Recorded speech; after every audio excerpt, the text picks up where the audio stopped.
Hello, everybody. Welcome to our fourth session in a series of 5, all about the design thinking process and how you can use the design thinking approach in designing learning experiences that drive business results.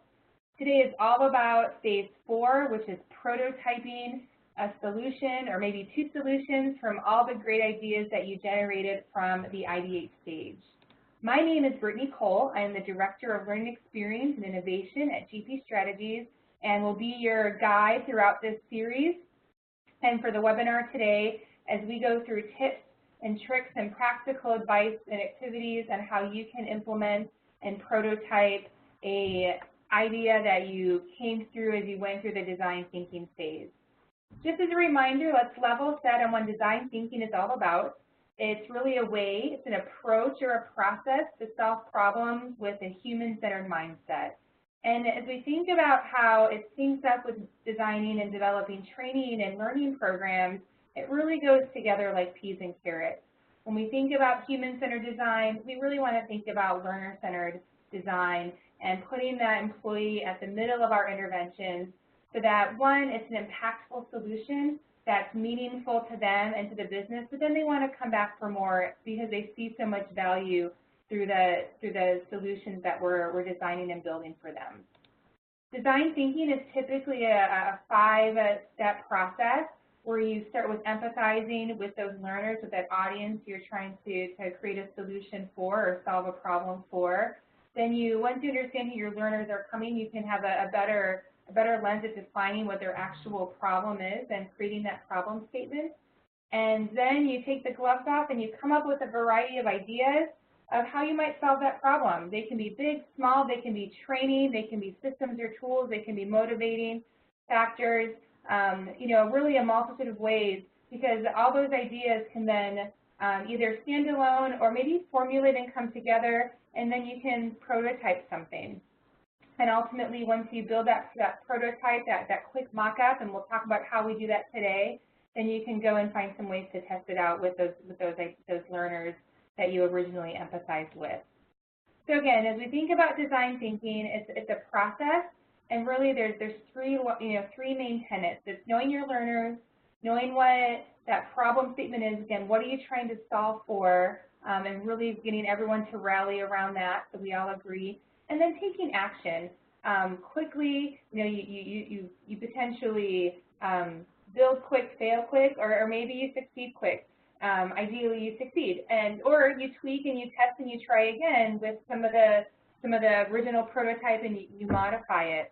But really, it's all around rallying around that problem statement and those experience in the problem and seeing what sticks, seeing what actually makes an impact.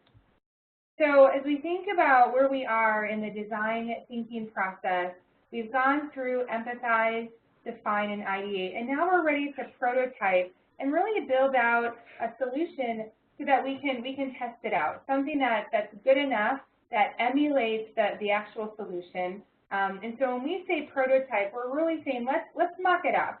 Let's not maybe go full board and build it, because that typically can be a time-intensive, a cost-intensive, a labor-intensive process. But can we do something where we mock it up in a way that we can share it with the audience and have them even imagine what that solution might be? So when you think about prototyping, what we mean is really building out an early version of our design, somewhat like a rough draft. So potentially it's fully functional, or only a component of the entire solution is functional. But when we think about a prototype, and in different terms you might use, where it's a storyboard or a sketch, a video, or even a wireframe that goes, if it's an app-based solution, it's a visual diagram or a wireframe that goes through a series of screens. But it's enough that you can share it with your learners, with your main audience.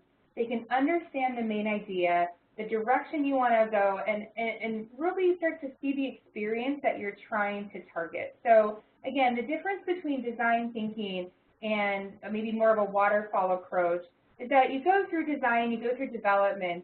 So typically you go with the development, you start with an alpha, which might be a partially working solution. you work it there, and typically you're working that with subject matter experts and your business partners, and you actually build the full solution. And often learners aren't seeing the solution until that course or that intervention is at goals. What design thinking does is getting learners involved sooner at that storyboard phase, and having them put their imagination caps on, put their chef hat on, and say, okay, is this going to work for me? And so you're tweaking sooner, you're exposing learners sooner. And again, a prototype can be a variety of different pieces. You know, often if you think about Agile, again, literally we're not always in software development, but that can be called the minimum viable product, something that's good enough. If you're building content or you're building experiences in a learning technology platform or a curation aggregator, maybe you build a sample pathway in that particular platform, or you build a rough cut and storyline. And if you use audio, use your own voice, not necessarily professional voiceover. So there's a variety of ways. Your organization might dictate what they feel is good enough as far as a prototype.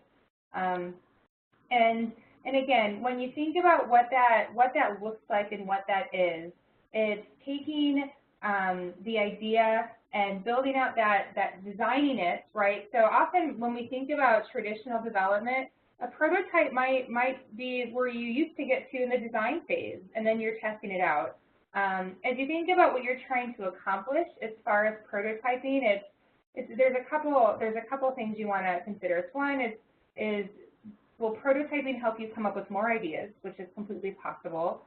Will it help you understand the level of difficulty for the actual development of a solution? So maybe an idea that you generated would ultimately solve the problem, but maybe when you start to think about prototyping it and the requirements involved, it's going to be much more challenging to actually build out that solution, and it might not be scalable. So it allows you to litmus test the feasibility of the solution.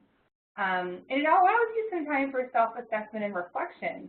As you think about the ideation phase and you're trying to just brainstorm a series of ideas, prototyping gives you that chance to ask you, does this actually align with what we mapped out? Will this actually solve the problem? Is it aligned with the learners in regards to what your outcomes are and your performance objectives?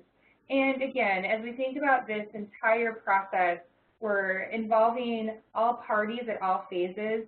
And so prototyping is yet another opportunity for you to work with your clients, work with your business partner, and work with your learners and connect with them to say, look, is this going to work for you? So now you might be wondering, okay, so what are some ways in which I can take action and build out that prototyping? And again, we talked through storyboarding. It's a really popular route. You know, it's not building out, a story like a kid's story, but it's actually creating a visual representation of the experience that you're trying to build. Oftentimes, if you build e-learning courses, we typically call it a storyboard, and maybe that's a Word document or a PowerPoint presentation that has some representative images on the screen. It has the narration text. It has the flow of the experience. If you think about a larger solution that you might come up with during the ideation phase, you can maybe even use those templates. And maybe not, but maybe you can start at least with that template that you have for your e-learning storyboard and see, what else can I make it so that when someone sees it, they can get a feel for what that end solution is.